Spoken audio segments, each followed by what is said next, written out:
नमस्कार। देवभूमि के दंगल में आप सभी का स्वागत है। मैं हूं आपके साथ यशी शुक्ला। शाम के बज चुके हैं 4 और देवभूमि के दंगल में आज हम बात करेंगे दरारों की वजह से दर दर परिवार।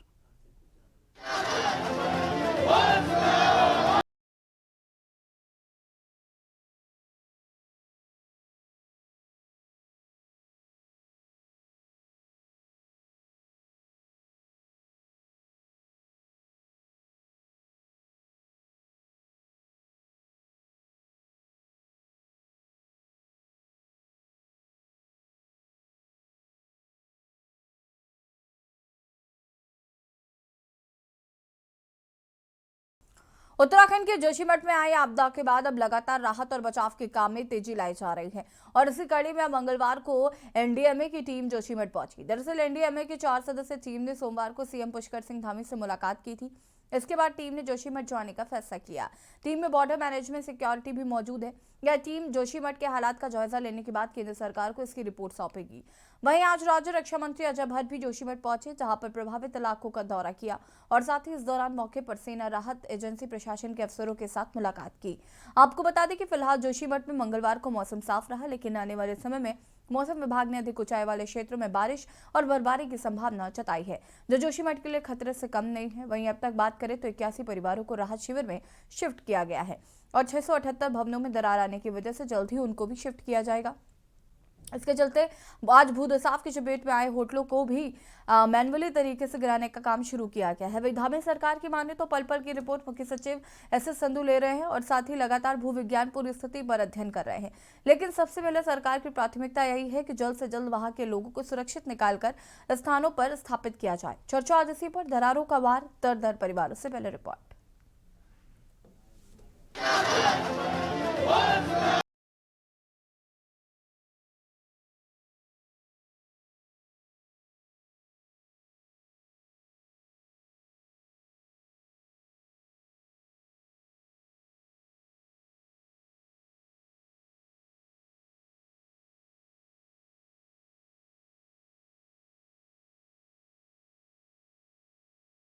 रंजीत कुमार सिन्हा ने कहा कि अब तक 68 परिवारों को सुरक्षित स्थानों पर शिफ्ट किया गया। राहत और बचाव के कार्यों के साथ साथ जांच सर्वे के कार्य भी तेज किए जाएंगे, जिसमें विस्थापन को लेकर एसीएम वित्त की अध्यक्षता में कमेटी गठित की जाएगी। इसके साथ मुख्य सचिव रोजाना आपदा राहत और बचाव के कार्यों की समीक्षा करेंगे।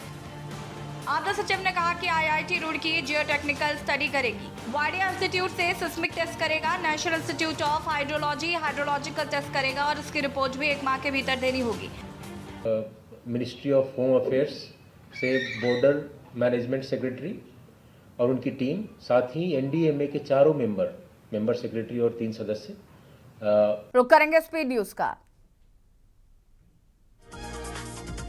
गाजियाबाद में ऑटो ड्राइवर धर्मपाल यादव की कथित तौर पर पुलिस पिटाई से मौत के मामला तूल पकड़ता नजर आ रहा है। कनामनी चौकी प्रभारी रविंद्र कुमार व 2 कांस्टेबल के खिलाफ 11 दर्जन हत्या का केस दर्ज कर लिया गया।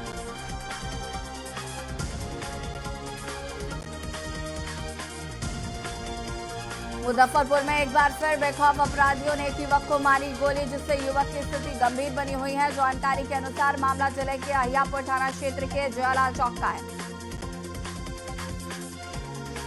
ललितपुर में अनियंत्रण कार ने मचाया तांडव, जहां शराब के नशे में धुत छात्र पुलिस लाइन रोड पर लापरवाही एवं तेज रफ्तार से कार चलाते हुए 2 मोटरसाइकिल में टक्कर मार दी। इस टक्कर में 2 पुलिसकर्मी सहित 3 लोग घायल हो गए। बाराबंकी में एम्बुलेंस ढोती नजर आई सवारियां, जहां पर एम्बुलेंस का वीडियो सोशल मीडिया पर तेजी से वायरल हो रहा है। वहीं एम्बुलेंस पर ढोती नजर आई सवारियां। आपको बता दें कि लोनी कटरा थाना क्षेत्र के लखनऊ सुल्तानपुर हाईवे का पूरा मामला। गोंडा में जमीनी विवाद को लेकर छोटे भाई ने बड़े भाई को धारदार हथियार से मारकर उसकी हत्या कर दी, जिसकी सूचना परिजनों ने पुलिस को दी। वहीं मौके पर पहुंची पुलिस ने शव का पंचनामा भरकर पोस्टमार्टम के लिए भेज दिया। संभल में ओवरलोड वाहनों के खिलाफ प्रशासन ने शिकंजा कसना शुरू कर दिया, जहां प्रशासन में ओवरलोड ट्रकों के खिलाफ कार्रवाई करते हुए न सिर्फ वाहनों को सीज किया, बल्कि उन पर 2 लाख रुपए से अधिक का जुर्माना भी लगाया। अमरोहा के गांव में स्थित इलेक्ट्रॉनिक की दुकान में भीषण आग लग गई, जहां आग लगने से दुकान में रखा इलेक्ट्रॉनिक का सामान जलकर हुआ खाक। सुबह होने पर पीड़ित को दुकान में आग लगने की जानकारी हुई, पुलिस को सूचना दी गई। जालौन से जहां बीते 28 दिसंबर को कदौरा थाना क्षेत्र के ग्राम मरगान में मंदिर में मूर्ति चोरी हो गई थी, जिसको लेकर पुलिस ने टीम बनाकर चोरों की तलाश शुरू कर दी है, जिसमें कदौरा थाना पुलिस से सोची टीम सर्विलांस टीम की सहयोग को सफलता हाथ लगी। पुलिस ने मूर्ति चोरों को पकड़ा। बिजनौर में तेज रफ्तार रोडवेज बस ने बाइक सवार दंपति को रौंदा, जहां बाइक सवार पति की हुई दर्दनाक मौत, वहीं पत्नी की हालत गंभीर, अस्पताल में भर्ती। आपको बता दें कि पुलिस ने शव को पोस्टमार्टम के लिए भेजा। संभल में सड़क हादसे में 2 बाइकों की जोरदार हुई भिड़ंत, जहां एक बाइक सवार की मौके पर हुई मौत, वहीं दूसरा युवक एक किशोरी सहित गंभीर रूप से घायल। आपको बता दें कि सूचना पर पहुंची पुलिस ने शव को कब्जे में लेकर पोस्टमार्टम के लिए भेज दिया।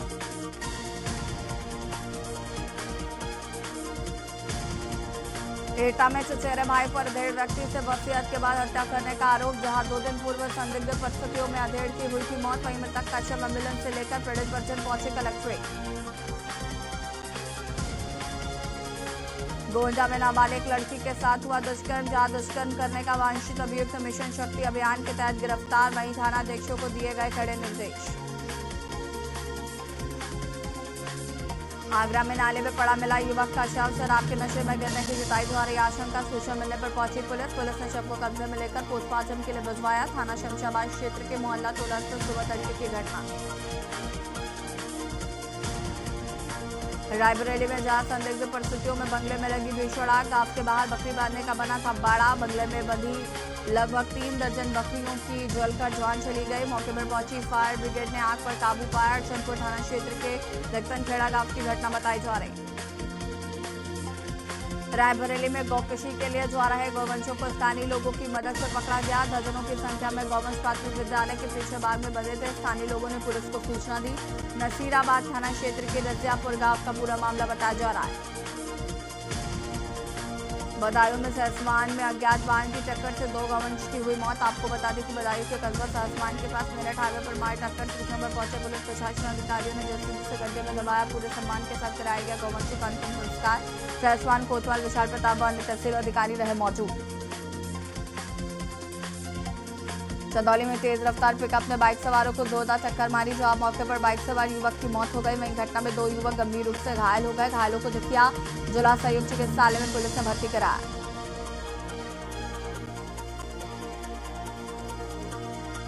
बुंदेलखंड एक्सप्रेसवे पर अप्रैल महीने से वाहनों को टोल टैक्स वसूला जाएगा। वसूली के लिए यूपीडा जल्द टेंडर निकालेगा। कारों से 610 रुपये और हल्के कमर्शियल वाहनों की दरें 1965 रुपये प्रस्तावित है और ये एक्सप्रेसवे सीधे चित्रकूट को इटावा जिले से जोड़ता है। सीबीआई ने छत्रपति शाहू जी महाराज विश्वविद्यालय कानपुर के कुलपति विनय पाठक और उनके सहयोगी अजय मिश्र के खिलाफ एफआईआर दर्ज किया। दिल्ली में हुई एफआईआर में जबरन वसूली, जुआरसाजी और धोखाधड़ी के आरोप लगाए गए। यूपी में 30 जनवरी को होने वाली शिक्षक स्नातक एमएससी चुनाव की 5 सीटों पर भारतीय जनता पार्टी ने अपना पूरा प्लान तैयार कर लिया है। राष्ट्रीय अध्यक्ष जगत प्रकाश नड्डा के डायरेक्शन पर 5 कैंडिडेट घोषित किए गए। गोंडा में थाना इचियाथोक क्षेत्र के तलियानी पाठक ग्राम में पड़ोसियों में बच्चों को विवाद को लेकर जमकर मारपीट शुरू हो गई। वहीं मारपीट का दंगल इतना बढ़ गया कि लाठी डंडों से एक दूसरे के जानी दुश्मन बन गए। दोनों पक्षों के बीच जमकर लाठी डंडे चले। अलीगढ़ के कनवरीगंज इलाके में इन दोनों कई परिवार डर के साए में जी रहे हैं। इसका कारण यह है कि उनके मकानों में दरारें आना शुरू हो गई, जमीन धंस रही है और छत भी फट गई है। अब लोगों को डर है कि कहीं उनके मकान एकदम से बैठ ना जाए और उनके परिवार के ऊपर किसी तरह का संकट ना आ जाए। विकासनगर में घने कोहरे के चलते बस का हुआ हादसा। वही हादसा में बस चालक की मौके पर हुई मौत, जहां सड़क के बीच बने डिवाइडर के खंभे से जा टकराई बस। आपको बता दें कि विकासनगर से देहरादून जा रही थी बस। पुलिस व स्थानीय लोगों की मदद से घायलों को अस्पताल में कराया गया भर्ती। लालकुआ में पिछले कुछ दिनों से आसपास के ग्रामीण क्षेत्रों को घने कोहरे और धुंध ने घेर रखा है। इस क्षेत्र में ठंड का प्रकोप बढ़ गया, वहीं पूरा क्षेत्र ठिठुर रहा है। क्षेत्र के लोग दिन भर आग का सहारा ले रहे हैं। आपको बता दें कि ठंड से जनजीवन अस्त-व्यस्त हो गया। कानपुर में इलेक्ट्रॉनिक शोरूम में लगी भीषण आग, जो इलाकाई लोगों ने पुलिस और फायर ब्रिगेड को दी। वही आधा दर्जन दमकल की गाड़ियों ने आग पर पाया काबू। आपको बता दें कि शॉर्ट सर्किट से आग लगने की वजह आई सामने।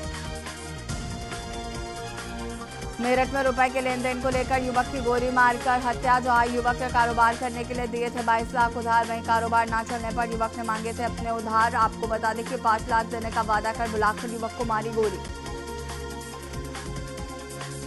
बदायूं में पासगंज क्षेत्र में बाइकर्स गैंग का रोड पर आतंक, जहां पर बाइकर्स गैंग आए दिन लोगों से करते हैं मारपीट। वहीं मारपीट का एक वीडियो हुआ था वायरल। आपको बता दें कि बाइकर्स गैंग टॉक्सिक गैंग के नाम से भी प्रसिद्ध है।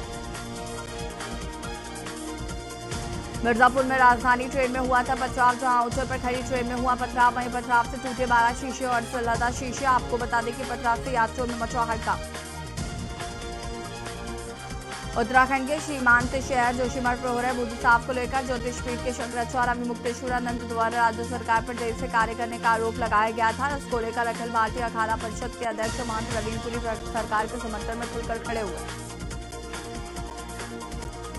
बदायूं में अवैध गांजों के साथ युवक गिरफ्तार कर लिया गया है, जहां पुलिस ने 5 किलो अवैध गांजे के साथ किया गिरफ्तार। वही अलापुर थाने में चेकिंग के दौरान किया गया गिरफ्तार। आपको बता दें कि थाना अलापुर के कस्बा ककराला का रहने वाला युवक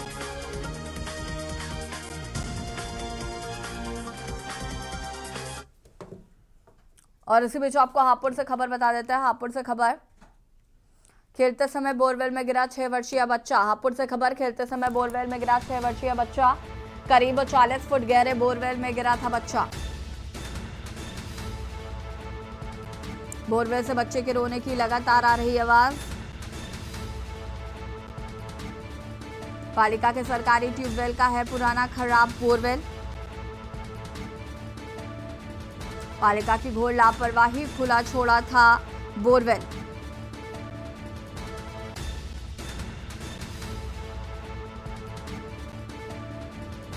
मौके पर डॉक्टर, एम्बुलेंस को बुलाया गया है।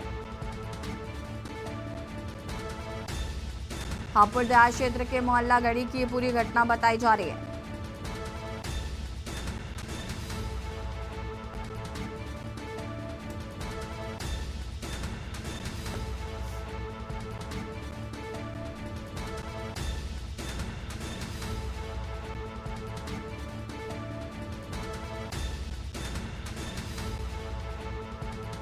पालिका के सरकारी ट्यूबवेल का है पुराना खराब बोरवेल।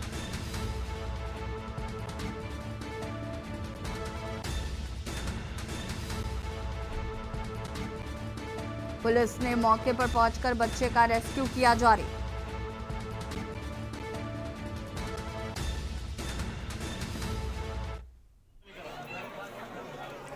और इसी खबर पर ज्यादा जानकारी के लिए संवाददाता अमन त्यागी हमारे साथ जुड़ चुके हैं। अमन, क्या कुछ जानकारी है इस पूरी घटना को लेकर? देखिए, बिल्कुल आपको बता दूं कि मामला थाना देहात क्षेत्र के फूलगढ़ी मोहल्ले का है और जहां पर आज खेलते समय 6 वर्षीय बच्चा एक बोरवेल में गिर गया। करीब 40 फीट गहरा बोरवेल बताया जा रहा है और पुलिस मौके पर पहुंच गई है। हालांकि देखिए, इसमें नगर पालिका की बड़ी लापरवाही है कि खुली आबादी में ये बोरवेल खुला हुआ पड़ा हुआ था और जो काफी समय से खराब चल रहा था। लोगों द्वारा शिकायत भी नगर पालिका को की गई थी, लेकिन इस पर कोई एक्शन नहीं लिया गया था। हालांकि पुलिस मौके पर पहुंच गई है और रेस्क्यू जारी है और यहाँ पर डॉक्टर और एम्बुलेंस भी मौके पर पहुंचकर और बच्चे को जो है बचाने में लगे हुए हैं। जी बिल्कुल अमन, अभी फिलहाल कितना घंटा हो गया है यहाँ पर बच्चे को गिरे हुए, क्या इसकी कोई जानकारी है? और कैसे बच्चे को कितनी देर में निकालेंगे, इसको लेकर कोई सूचना है?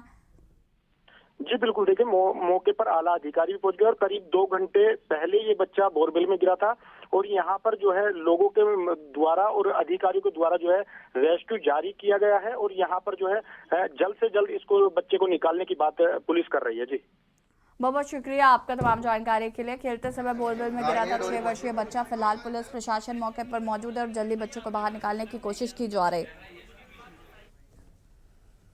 फिलहाल बुलेटिन में इतना ही। देखते रहिए के न्यूज़ इंडिया। नमस्कार।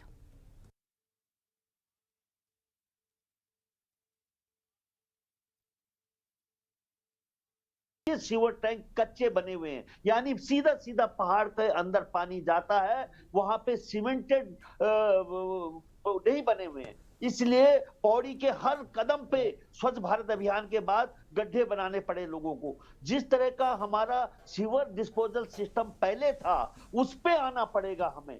अगर नहीं आएंगे तो निश्चित रूप से हम पहाड़ के शहरों को खो देंगे और धीरे धीरे कई गांव भी इस चपेट में आ रहे हैं और ये बहुत ही गंभीर मुद्दा है। इसको हमें हो सकता है कि जैसे लोग कह रहे हैं साहब एनटीपीसी ने दावे के साथ कहा है, अब मंत्री भी कह रहा है कि ठीक है जी, अगर इनका पाया हमने तो बंद करा देंगे।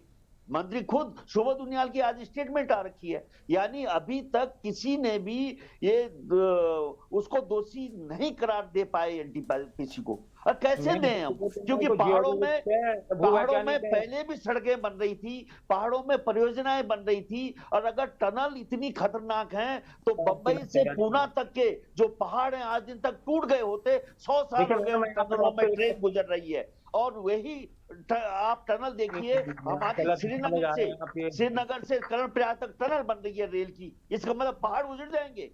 और आप ये देखिए टिहरी डैम को देखिए, टिहरी डैम में सबसे बड़ी टनलें बनी हुई हैं, वो पहाड़ उजड़े हैं। हमारी डाक मंदिर है देहरादून में, कब से सड़क डाक मंदिर बना हुआ है, वो उजड़ा है क्या? इसका मतलब देख, हम लोग बिना बात के वहां कुत्ते बिल्ले सारे साउंड कर रहे हैं। थपलियाल जी एक मिनट, उमेश छत्तीस जी बार बार कुछ कह रहे हो। उमेश छत्तीस जी, मैं निश्चित रूप से ऐसे लोगों को जिम्मेदार करना चाहिए जो वैज्ञानिकों जो आधार दें। हम सबके सब लगे हुए हैं, हम सबके सब वैज्ञानिक बने हुए हैं। एक सेकंड रुकिए थपलियाल जी, उमेश छत्तीस जी कुछ कह रहे थे। उमेश छत्तीस जी देखिए मैडम, जो पहले तो मैं आपको यहाँ के जो पुराना इतिहास है वो बता देता हूँ, ताकि आपके जो ये बहस का है जो सही, उसमें सही दिशा में जाए। मैं आपको थोड़ा सा इतिहास में थोड़ा पीछे की तरफ ले जाना चाहूंगा। 1939 की बात है। 1939 में एक प्रोफेसर गार्नर आए थे और प्रोफेसर हेम आए थे। ये थे स्विस एक्सपर्ट जियोलॉजिस्ट थे। इन्होंने पूरे मध्य हिमालय की पूरी यात्रा की। उस दौरान उन्होंने सारे इस मध्य हिमालय का अध्ययन किया। उसके बाद उन्होंने 1939 में किताब निकाली थी जिसका नाम था सेंट्रल हिमालय। उसमें उन्होंने पूरे हिमालय के बारे में लिखा था, ये फर्जाइल माइंडटाइन ये नया बन रहा है, पहाड़ियां बन रही हैं। और जोशीमठ के बारे में उनका जो एक्सपर्टीज रही थी उसमें लिखा था कि ये लैंडस्लाइड मटेरियल पर बना हुआ एक शहर है, इसमें बहुत हैवी कंस्ट्रक्शन नहीं किया जा सकता, बहुत बड़ी परियोजनाओं को इसमें नहीं लादा जा सकता। उन्होंने उस पर अपनी पूरी रिपोर्ट लिखी। सेंट्रल हिमालय आज भी किताबें पढ़ी हुई 1939 में, किसी लाइब्रेरी में जाकर पढ़ लीजिए। उसके बाद 1976 पे आ जाइए। 1975 और 76 के बीच बहुत सारी लैंडस्लाइडें वहां पर होने लगी। तो तत्कालीन जो उत्तर प्रदेश की जो सरकार थी, उन्होंने एक महेश चंद्र मिश्रा जी की अध्यक्षता में एक कमेटी का गठन किया, जो कि तत्कालीन गढ़वाल के कमिश्नर थे। उन्होंने अपनी राय रखी है, उसमें लिखी है कि ये पूरा जो ये माउंटेन मोरेन पे बसा हुआ एक शहर है, मोरेन उसको बोलते हैं, जो कि पूरे मलबे के ढेर में बसा हुआ एक शहर है। यहाँ बहुत बड़ी बड़ी परियोजना, जिसकी उस समय अनुसंधान की परियोजनाएं लगी, वहां पर जेपी की कंस्ट्रक्शन लगने वाली थी कुछ साल, उसके बाद उसको पीछे धकेल दिया। बहुत सारी परियोजनाओं को वहां पर लाने की योजना थी, लेकिन जब महेश मिश्रा जी ने उसको अपने साफ साफ लिखा कि ये बहुत बड़ी परियोजना यहाँ पर नहीं लाई जा सकती, बड़े बड़े कंस्ट्रक्शन नहीं किए जा सकते, तो तत्कालीन सरकार ने उन सारी चीजों को पीछे धकेल दिया। लेकिन हमारे पास इसने सब कुछ एक्सपर्टीज होने के बाद भी सरकारों ने उसको नकारा, उनको सारी जो रिपोर्ट उनको डस्टबिन में फेंक दिया। और उसके बाद पहले हाल ही में जो 7 फरवरी को जो ऋषिगंगा का जो इतना बड़ा त्रासदी वहां पर हुई, उसको भी हमने नहीं उनको भी नकार दिया, देखा नहीं, उसकी अनदेखी कर दी। आज स्थिति ये हो कि आज पूरा जो जोशीमठ शहर है वो पूरा का पूरा ढहने की स्थिति में आ गया। तो ये सब सरकार की नाकामी है। उन्होंने इतने बड़े बड़े प्रोजेक्ट वहां पर लाद दिए, आपने उन सब चीजों का अध्ययन नहीं किया। और जो अध्ययन जो बड़े बड़े एक्सपर्टीज थे, उन्होंने जो भी अपनी राय दी, अभी प्रोफेसर एसपी सती जी और बीच में ये नवीन जुयाल जी, उन्होंने आकर के अभी 7 महीने पहले अपनी एक पूरी रिपोर्ट का जोशीमठ बचाओ संघर्ष समिति जो वहां पर आंदोलन कर रही है, उन्होंने जोशीमठ का एक सर्वे करवाया था। उस सर्वे की कॉपी उन्होंने सरकार को भेजी कि साहब, उसमें भी डॉक्टर एसपी सती और डॉक्टर नवीन जुयाल की उसमें रिपोर्ट है, उसमें उन्होंने साफ लिखा है कि इसमें अब जोशीमठ शहर धीरे धीरे मलबे के ढेर में तब्दील होता जा रहा है और कृपया जोशीमठ की जनता को बचाने की आवश्यकता है। उमेश जी मैं वापस आऊंगी, इस पर विस्तार से हम जानेंगे इसको आगे लेकर भी, और इस पर जवाब भी लेने हैं मुझे। कुंवर जपेन जी भी हमारे साथ जुड़ चुके हैं, भारतीय जनता पार्टी के प्रवक्ता है। जपेन जी बहुत बहुत स्वागत है। शिव वर्मा जी माफ कीजिएगा, अपनी बात को पूरा कर सकते हैं आप। शिव वर्मा जी हेलो। हाँ जी, क्या कहना चाहते हैं पूरे प्रकरण पर? देखिए, प्रकरण किसी से छिपा नहीं है और वास्तविकता इसकी वही बयां कर सकता है जो वहां का नुमाइंदा हो। और जैसा कि अभी मैं सुन रहा था अपने सहयोगी उमेश सती जी को, इन्होंने एक बहुत अच्छी बात कही है कि राहत शिविर में जो रखे गए हैं लोगों, उनको, मेरी भी कई लोगों से बात हुई, उनका एक कहना था, हमको लेकर रख दिया गया है, ना खाने का पता है ना पीने का पता है। दूसरी, बोर्ड एग्जाम की बात करी, बच्चे जो आज यहां तक पहुंचे हैं, आज उनके सामने 2 प्रश्न हैं, हम अपनी एजुकेशन को देखें या हम अपने आप की जान बचाएं। लेकिन वो जान बचाएं कैसे? क्योंकि जैसा मेरे सहयोगी सती जी ने बताया कि किसके पास जाए वो अपनी फरियाद लेकर, उनको यही नहीं पता कि हम जाएं किसके पास, कौन हमारा दुर्ग जो है, हमारा जो हमारे इस टाइम तलवार लटकी हुई है सर के ऊपर, उससे हमें कौन बचाएगा। कोई वहां ऐसा अधिकारी नहीं है जो सूझबूझ ले। कुछ अधिकारियों का मैं बताना चाहूंगा, वहां इतने हार्श हो रखे हैं, उनको थोड़ा सा धैर्य रखना पड़ेगा, लोगों को समझना पड़ेगा, उनकी परेशानी समझनी पड़ेगी, तभी वो कुछ भला कर पाएंगे आम जनता का। लेकिन अगर कोई बैठा हुआ उस पद पे अपने आप को सोचे कि मैं इस पद पे बैठा हूं तो मेरे सामने सब कीड़े मकोड़े हैं, तो ये बहुत गलत अपने आप में बात है। जहां तक बात जोशीमठ की है, 75 भवनों पर लगाया गया तो है लाल निशान। 678 जो अभी का रेशियो है, 678 असुरक्षित भवनों की संख्या है वहां पर।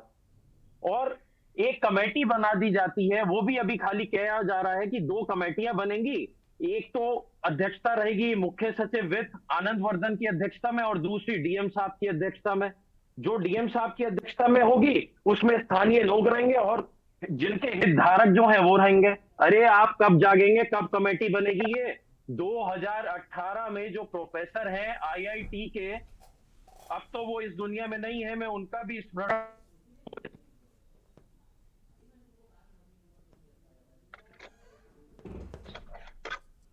शिव वर्मा जी की आवाज हम तक नहीं आ पा रही, उन्हें फिर से फिक्स करने की कोशिश करते हैं। संगीता शर्मा जी क्या कहना चाहती पूरे प्रकरण पर?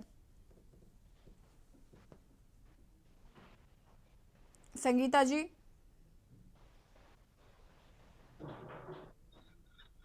संगीता जी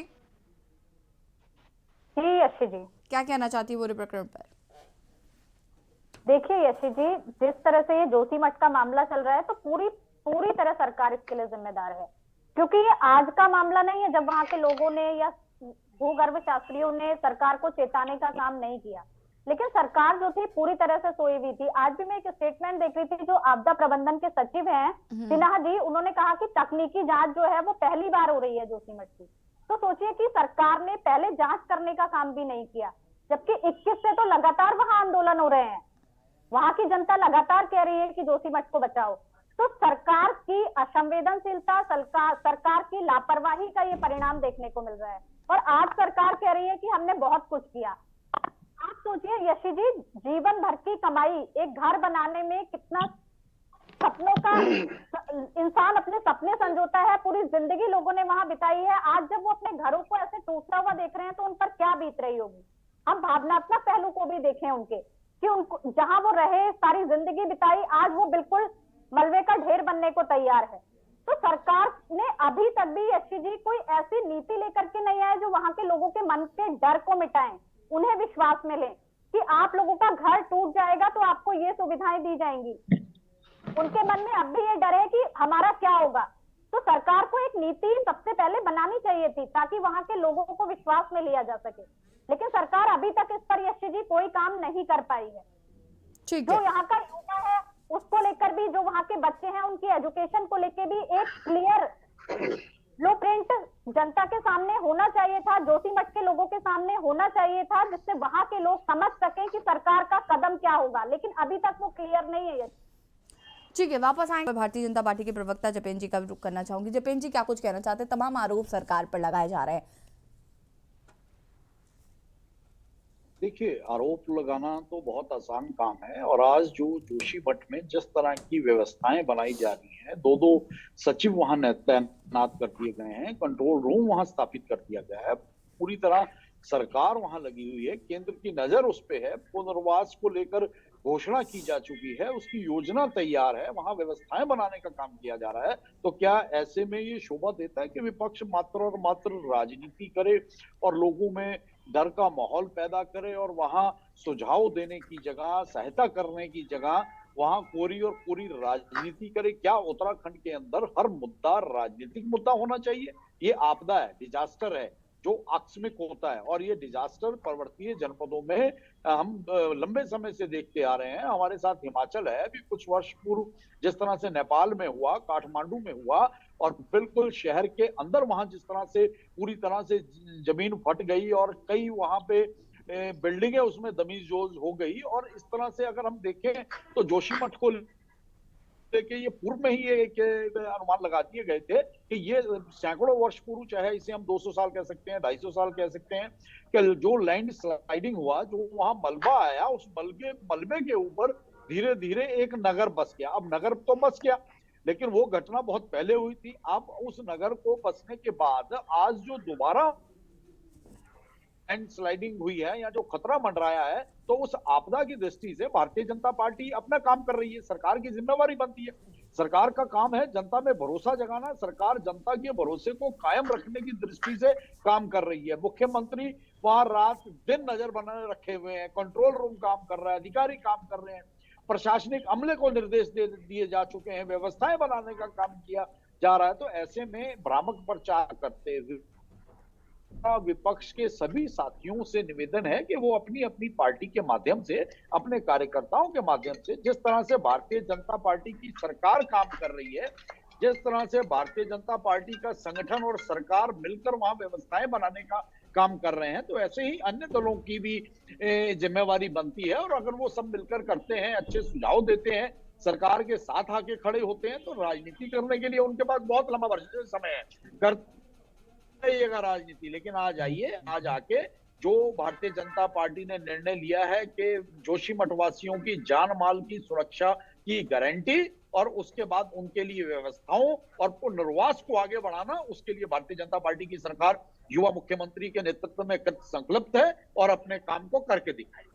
हाँ, तो यहाँ पर जपेन जी देखिए, कहा जा रहा है कि पहले तो हम इनकी बात कर लेते हैं जिन लोगों को शिफ्ट किया गया है। उनको सिर्फ आपने शिफ्ट करने का काम किया है, ना उनके खाने पीने की कोई व्यवस्था की जा रही है, ना उनके रहने का ठीक तरीके से इंतजाम किया गया है। सिर्फ आपने उनको एक जगह से उठाकर दूसरी जगह शिफ्ट करने का काम किया है। और ये आरोप जो है वो यहाँ पर कांग्रेस के प्रवक्ता भी लगा रहे हैं, साथ ही साथ उमेश सती जी जो स्थानीय निवासी है वो भी इसी बात को कह रहे हैं। वो बता देना जपेन जी। जी जी जी, आ रही है आपकी आवाज। क्या कहना चाहेंगे? आरोप है कि सरकार ने केवल शिफ्ट कर दिया है लोगों को। नहीं, आप देखिए, आरोप लगाना बहुत आसान है। वहां भारतीय जनता पार्टी की सरकार और संगठन मिलकर काम कर रहे हैं।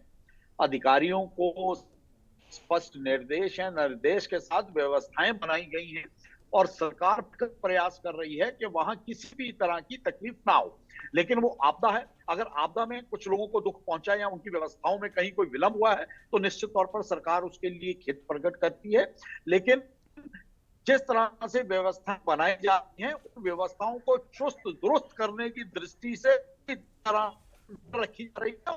मानी 48 घंटे का समय आप सरकार को दीजिए और 48 घंटे के अंदर आप देखेंगे कि सरकार वहां किस तरह से काम कर रही है, किस तरह से काम कर रहा है और भारतीय जनता पार्टी का कार्यकर्ता वहां किस तरह से काम कर रहा है। उमेश सती जी, मात्र 48 घंटे। उमेश सती, इसके बाद शिवा जी आपके पास आऊंगी मैं। उमेश सती जी अनम्यूट करें। अनम्यूट जी मैम। जी, जपेन जी जो कह रहे हैं उस बात से सहमत है आप?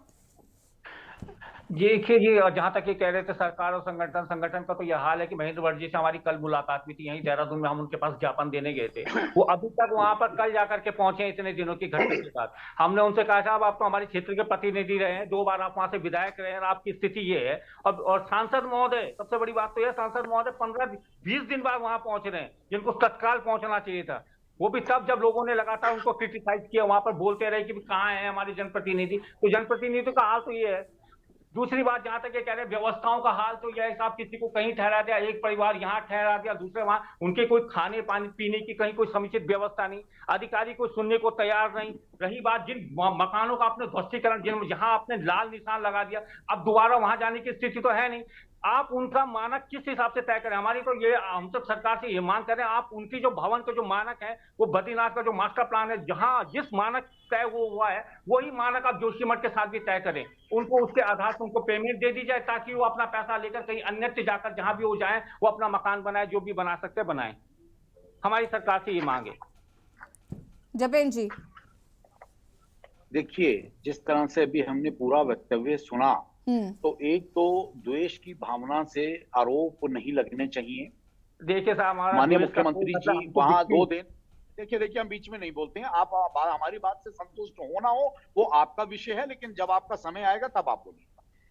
और दूसरा, माननीय मुख्यमंत्री जी वहां चले गए, पूरी योजना बन रही है। ये कोई बच्चों का खेल तो है नहीं कि आपने कहा और अभी हो गया। अभी सबसे पहले सरकार का सबसे बड़ा अहम रोल ये होता है कि जान माल की सुरक्षा की दृष्टि से योजनाएं बनाई जाएं, और उसके बाद जो यथासंभव जो एक प्रक्रिया होती है, उस प्रक्रिया के तहत वो एक विस्थापन की नीति बन के और वो काम करना। आपकी बातों से तो ऐसे लगता है कि आपकी मंशा ये है कि अभी जो सरकार कर दे हम उस पे खुश हैं। ऐसा नहीं होता है।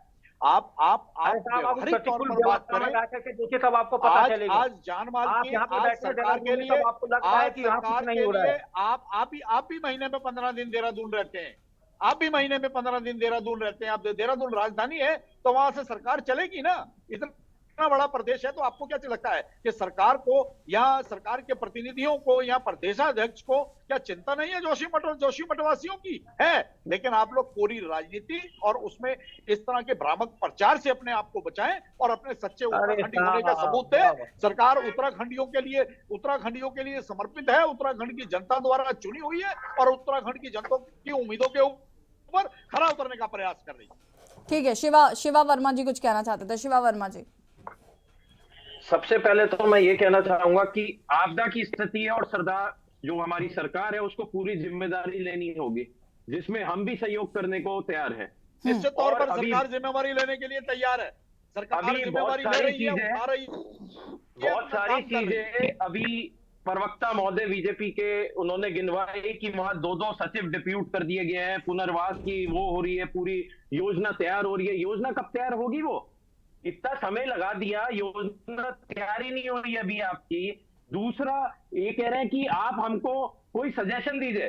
प्रदेश अध्यक्ष कांग्रेस पिछले कई दिनों से मांग कर रहे हैं कि हमको समय दिया जाए, मुख्यमंत्री जी हमको मिला जाए, हम मिलना चाहते हैं आपसे। कांग्रेस मात्र राजनीति कर रही है। सुनिए, आपने अपनी बात कह दी, अब मेरे को आप बोलने दीजिए। मैं आप ही की बात को दोहराऊंगा। आप मेरी बात को संतुष्ट है या नहीं है? आप मेरे को सुनिए, आप बीच में उमेश जी एक सेकंड रुकिए, एक एक करके बोलिए प्लीज। उमेश सती जी आप पहले चुप रहिए और उसके बाद जपेन जी आप भी चुप रहिए, क्योंकि जब और कोई बोलता है तब आप दूसरे बीच में टोकते हैं। इससे आप रुकिए, वापस आएंगे ना आपके पास। शिवा जी, मैं बताना चाहूंगा आपके चैनल के माध्यम से, प्रदेश अध्यक्ष कांग्रेस पिछले कई दिनों से समय मांग रहे हैं, समय नहीं दिया। आज बाध्य होकर उन्होंने, जब समय नहीं मिला, बहुत सारी ऐसी चीजें हैं। हम लोग वहां पर अभी दौरा करके आए हैं, प्रदेश अध्यक्ष जी स्वयं वहां पीड़ितों से मिले हैं, तो उनसे मिलना था मुख्यमंत्री जी से। अभी धरना दिया है मुख्यमंत्री आवास के बाहर, क्योंकि हमको समय नहीं दिया जा रहा है, तो हमें बाध्य किया गया। सुझाव तो तब देंगे जब आप मिलेंगे। और मैं बताना चाहूंगा, ये 48 घंटे की बात करते हैं, वहां एक एक मिनट लोगों पे भारी है। आप जाएं, आप उसको देखें, आपदा क्षेत्र को। 48 घंटे नहीं है, 24 घंटे नहीं है, एक एक मिनट भारी है। कब क्या हो जाए यू नेवर नो। और लोगों के बीच में इतना भय का आलम है, क्योंकि ना रोजी रोटी का पता है। जिस इंसान ने अपना वहां सब गुजर बसर वही है, जिसको अब ये नहीं पता कि वो जीवन में करेगा क्या, उसको एक लॉलीपॉप आप दे रहे हैं कि 6 महीने हम आपको 4000 रुपए देंगे। ये एक सरकार का फैसला है, इसकी हम घोर निंदा करते हैं। साथ ही मैं कल एक परिवार का जिक्र जरूर करना चाहूंगा, जोशीमठ में है, उनका होटल है, 17 कमरे उनके होटल में। मेरी स्वयं बात हुई उनसे, और नाम लेने में भी गुरेज नहीं करूंगा, विमल नौटियाल जी। उन्होंने मेरे को अपनी जो पीड़ा है वो सुनाई। कहने लगे 17 कमरे हैं, हम लोग सब रोड पे आ गए हैं, और हम लोग अपना सामान लेकर कहां जाएं? ना यहाँ कोई खरीद रहा है, ना हम लेकर जा सकते हैं। सड़कें टूट गई हैं, दरारें आ गई हैं, कनेक्टिविटी खत्म हो गई है। मैं अपने पिछले उसमें भी अभी जिक्र कर रहा था, लेकिन due to some network issue मेरी बात रह गई। मैं एक चीज और बताना चाहूंगा आपके चैनल के माध्यम से। 2018 में प्रोफेसर जीडी अग्रवाल जी ने 111 दिन हरिद्वार में अनशन किया कि प्रोजेक्ट रोक दें, जो चल रहा है इससे नुकसान होगा। उनको गिरफ्तार किया गया और उनकी मृत्यु भी हुई, लेकिन सरकार पर कोई जू नहीं रहेगी, कोई सूद बूद नहीं ली गई, निरंतर चलता रहा प्रोजेक्ट। और आपके चैनल के माध्यम से मैं आज कांग्रेस और बीजेपी में भी अंतर बताना चाहूंगा। वो अंतर साफ है, जब कांग्रेस ने योजनाएं स्टार्ट करी थी, उन योजनाओं को 300 करोड़ रुपए लग गया था, लेकिन इन्हीं प्रोफेसर साहब की बात पर उन्होंने अपनी आवाज बुलंद करी, उन्होंने बताया कि ये गलत है, हमने परियोजनाएं रोकी। वो परियोजनाएं क्या थी मैं उसका भी बताना चाहूंगा। 600 मेगावाट की लोहा नागपाल, 480 मेगावाट की पाला मनेरी तथा 391 मेगावाट की बोरा घाटी जल विद्युत परियोजनाओं को हमने बंद करने का निर्णय लिया। तो आपने क्यों नहीं निर्णय लिया? ये कथनी करनी में फर्क होता है। ये कांग्रेस ने तत्काल रोकी और इनको जगाने का दोबारा उन्होंने प्रयास किया, उन्होंने धरना दिया, लेकिन वो लोग नहीं माने। बीजेपी सरकार, उन्होंने उनकी अरेस्टिंग कराई और वो मरे भी। तो आपको समझना चाहिए, आपको जन भावनाओं का कदर करना चाहिए।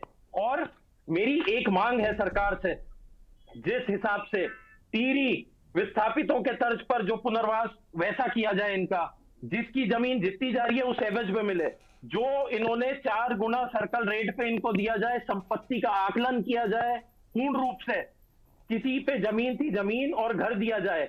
भविष्य अगर आप अपने आप को एक सरकार मानते हैं बहुत अच्छी और हमदर्द मानते हैं जनता का, तो आपको उनकी भलाई के लिए सोचना होगा। आपको ऐसे कदम उठाने पड़ेंगे जो एक परिवार के हर एक उस व्यक्ति के हित में हो जो व्यक्ति जोशीमठ में निवासरत है। और इसके साथ ही बद्रीनाथ में 76 लाख रुपए प्रति नाली के हिसाब से दिया गया था, उसको भी ध्यान में रखे सरकार। और अभी फिलहाल तत्काल कोई पैकेज जारी करे सरकार। मैं मोदी सरकार, वहां इनकी तो डबल इंजन की सरकार है, वहां भी लोग बैठ के सो रहे हैं, यहां भी सो रहे हैं। तो क्या होगा? एक एक पल भारी कट रहा है वहां लोगों का, अस्त व्यस्त है।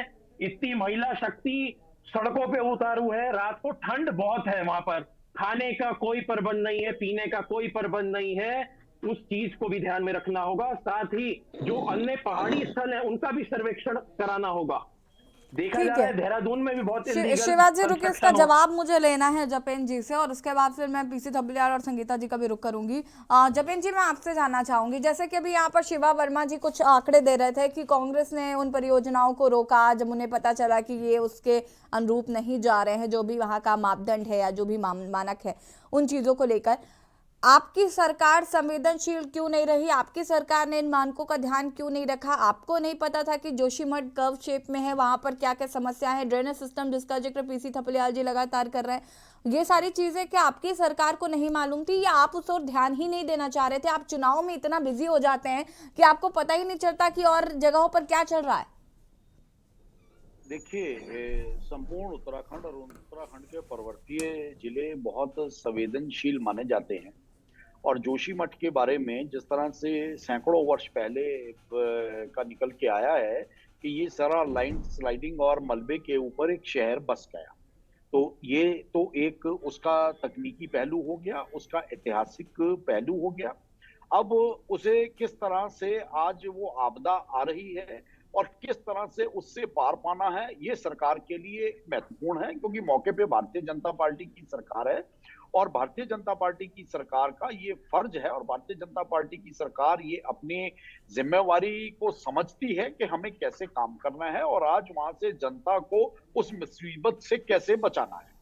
अब इसे थोड़ा सा और तकनीकी रूप से बढ़ाते हैं तो उस सेंसिटिव जोन को या पूरे शहर को आज 3 उसमें से अलग अलग उसमें डिवाइड किया गया है कि आप जो सबसे ज्यादा संभावित खतरे का क्षेत्र है या जो सबसे ज्यादा खतरे का क्षेत्र है या शहर का वो हिस्सा जहां अभी खतरा नहीं बन रहा है, जिसे हम अभी थोड़ा सा सुरक्षित मान सकते हैं। तो जिस तरह से वहां से विस्थापित करके उन लोगों की व्यवस्थाएं बनाई जा रही हैं, उसमें सरकार और प्रशासन तो अपना काम कर रहा है, स्थानीय लोग भी एक वो तीसरा जोन जहां पे अभी खतरा नहीं है या जिसे खतरे से बाहर माना जा रहा है या जो आर्मी का एरिया है, वहां जितनी भी व्यवस्थाएं हैं वो उन सब लोगों के लिए लगाई जा रही हैं जिन लोगों को वहां से तुरंत हटाया जा रहा है, जहां पे लगता है कि इनकी जान माल को खतरा है और इन्हें यहां से हटा देना चाहिए।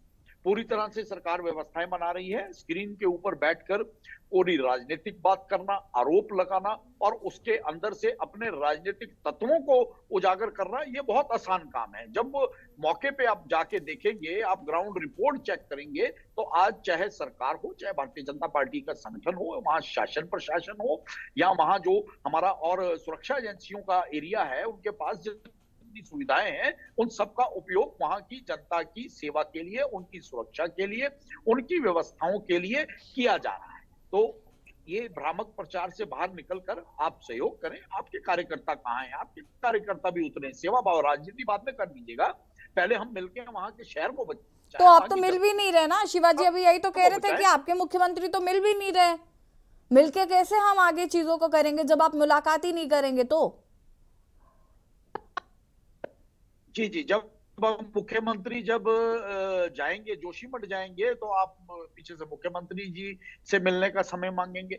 मुख्यमंत्री अभी व्यवस्थाओं में लगे हुए हैं। मुख्यमंत्री जी ने कब मिलने से मना करा, लेकिन अभी मुख्यमंत्री जी व्यवस्थाओं में बिजी हैं, पूरी तरह उस पर नजर बना के बैठे हुए हैं। तो अभी जो कार्रवाई जरूरी है या अभी बैठ के मुख्यमंत्री जी के साथ चर्चा जरूरी है?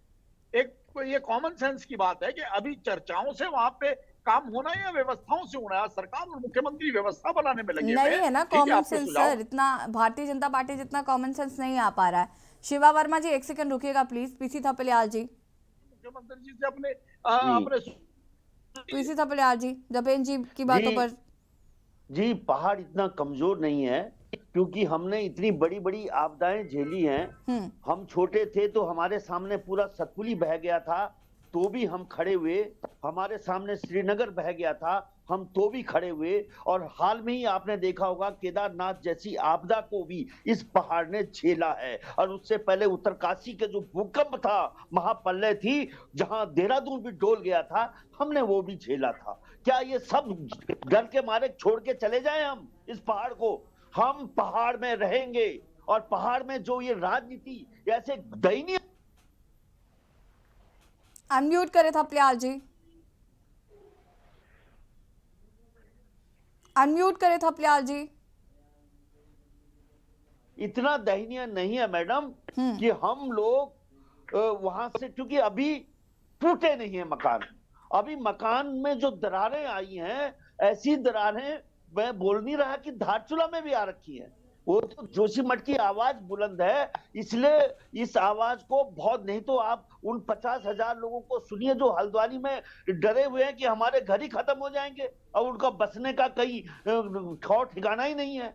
तो वैसे ही पहाड़ जिस राज्य में अपने कर्मचारियों को देने के लिए तनख्वाह ना हो और पूरी तौर से वो हमारे प्रधानमंत्री जी की दया पे निर्भर हो, तो प्रधानमंत्री जी तो बहुत बारीक नजर रखे हुए। हमारा मुख्यमंत्री बार बार बोल रहा है, मैं कांग्रेस की हाई कमांड को बोल रहा हूं कि अपनी जो यात्रा है, जितने लाखों हजारों लोगों को तुम खिला पिला रहे हो और यात्रा कर रहे हो भारत जोड़ो, अरे जोशीमठ बचाओ का भी कुछ अंश इधर कर दो, कि मतलब एक अच्छा वो बना दो जहां पे ठिकाना। हमें 2 महीने का आश्रय चाहिए, और 2 महीने के अंदर मैं दावे के साथ कहता हूं मेरा जोशीमठ खड़ा हो जाएगा।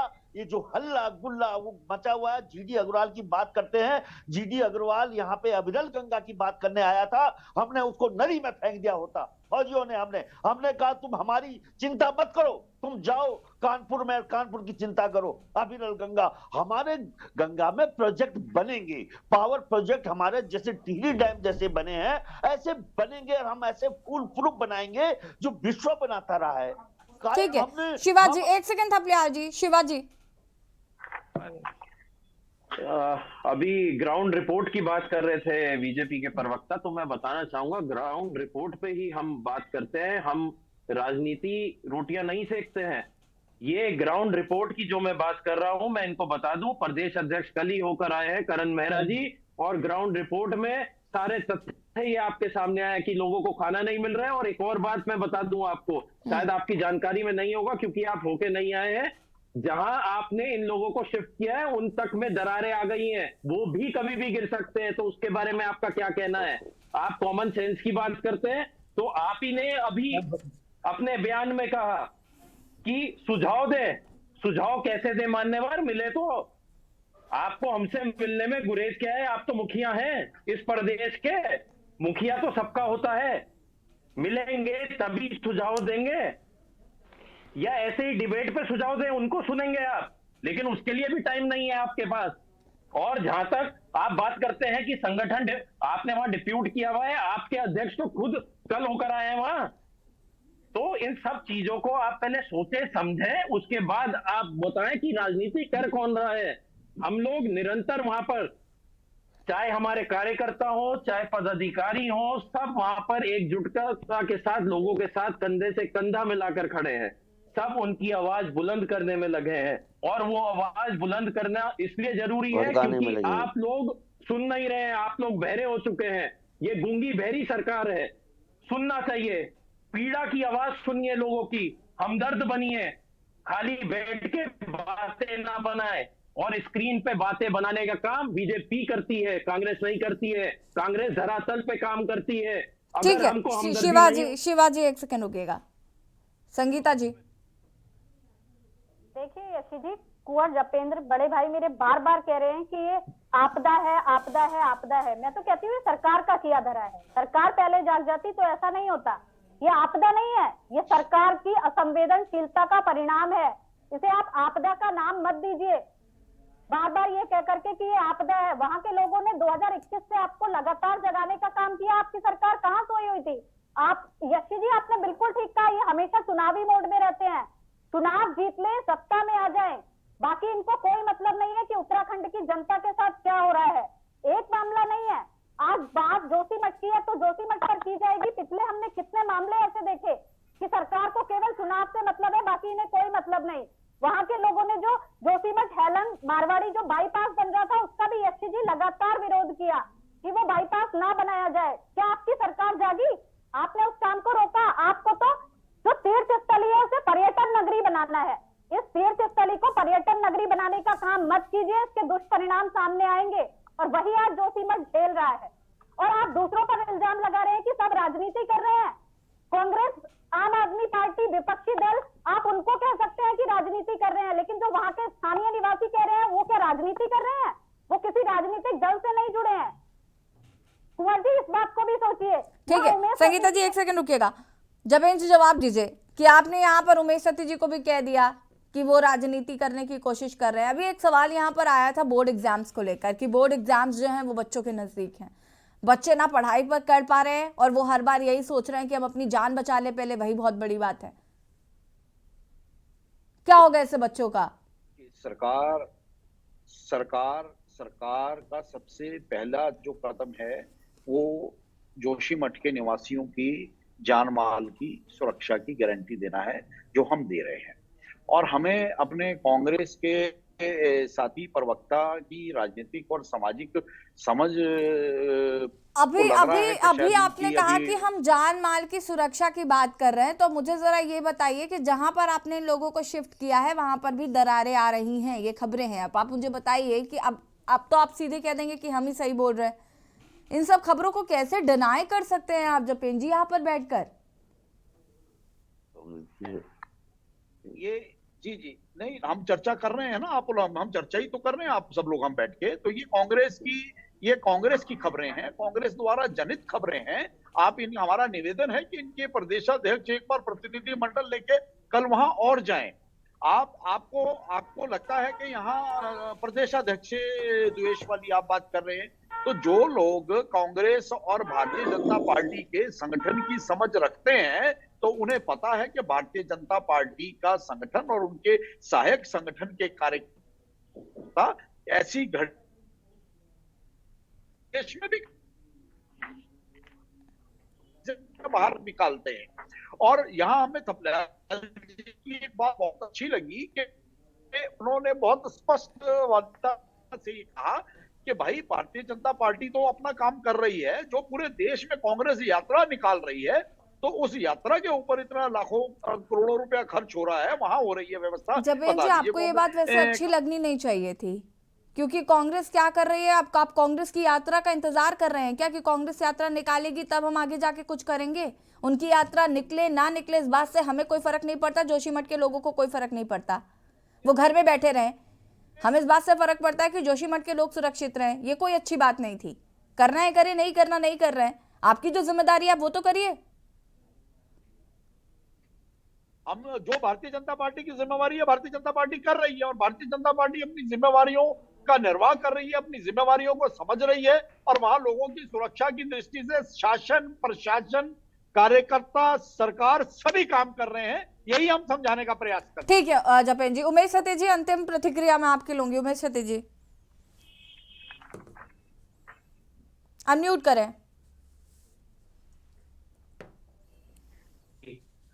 इस पूरे माहौल को देखते हुए बशीर भद्र साहब का एक वो शेर बड़ा याद आता है कि लोग टूट जाते हैं एक घर बनाने में, तुम तरस नहीं खाते बस्तियां उजाड़ने में। इस पूरे परिदृश्य का जो देख रहे हैं हम लगातार, हमारी तो बस्तियां इन्होंने उजाड़ दी। अब हम मलबे के ढेर पे उनको पूरा शहर जो इन्होंने मलबे के ढेर में तब्दील कर दिया। ये बड़े बड़े प्रोजेक्ट ला करके, ये बड़ी बड़ी इमारतें यहाँ बना करके, बिना ये जो विकास की जो ये अंधी दौड़ में इन्होंने दौड़ करके हमारे पूरे शहर को जो मलबे के ढेर में बदल दिया। अब इसके अलावा हमारे पास और कुछ नहीं। अब हमारा चारा लास्ट आपसे यही है कि भाई आप हम लोगों की व्यवस्था अच्छे से करें। वहां पर जो खुली सर्द हवाओं में जो लोग रह रहे हैं उनकी समुचित व्यवस्था, उनके खाने पीने की व्यवस्था हो, बच्चों की व्यवस्था हो, जो बच्चे बेचारे अभी पेपर देने वाले हैं उनकी जो समुचित उनकी शिक्षा उसकी व्यवस्था हो। तो सरकार से यही अपील है कि सरकार इन सब चीजों पर ध्यान दे। और इसके अलावा हम क्या मांग कर सकते हैं? जपेन जी, सुनिश्चित करें कि यहाँ पर जो समस्याएं लोगों को हो रही हैं उनका निर्वहन हो सके, उनकी इन समस्याओं का निस्तारण हो सके। उनका निस्तारण हो रहा है और अगर कहीं कोई कमी नजर आ रही है तो वो बहुत अच्छे से उनका निस्तारण होगा। सरकार, संगठन, सरकार पूरी व्यवस्थाएं बनाने में लगे हुए हैं और उन व्यवस्थाओं में अगर कहीं कोई थोड़ी सी भी चूक नजर आई तो निश्चित मानिए कि किसी भी तरह से किसी दोषी को बख्शा नहीं जाएगा। और सरकार और संगठन और कार्यकर्ता वहां जो व्यवस्थाएं बना रहे हैं उन व्यवस्थाओं को और बेहतर बनाने की दृष्टि से निश्चित तौर पर आपको वहां असर नजर आएगा। ठीक है, बहुत बहुत शुक्रिया आप सभी का चर्चा में शामिल होने के लिए। और देवभूमि के दंगल में आज हम बात कर रहे थे जोशीमठ को लेकर कि जिस तरीके से लोगों को शिफ्ट किया जा रहा है, सरकार के खिलाफ अभी भी बहुत प्रदर्शन चल रहा है। एक और सरकार जहां पर कह रही है कि वो काम कर रही है लेकिन वो काम लोगों को नजर नहीं आ रहा, या फिर विपक्ष जो है वो लगातार सरकार को घेरने की कोशिश कर